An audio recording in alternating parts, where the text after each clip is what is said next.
हमजा एक मासूम और शरारती बच्चा था। एक दिन वह अपनी साइकिल धो रहा था। नल खुला था और पानी लगातार बह रहा था।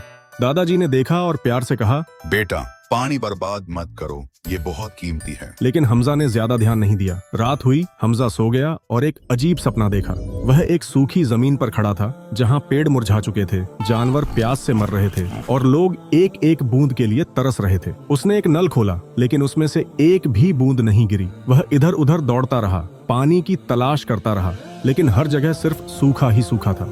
अचानक आवाज सुनी, पानी बर्बाद मत करो। हमजा घबराकर जाग गया। उसका दिल तेजी से धड़क रहा था। उसे एहसास हो गया कि पानी सच में अनमोल है। अगले दिन उसने खुद भी पानी बचाया और दूसरों को भी समझाया। अब वह हमेशा नल बंद करता और हर बूंद की कदर करता।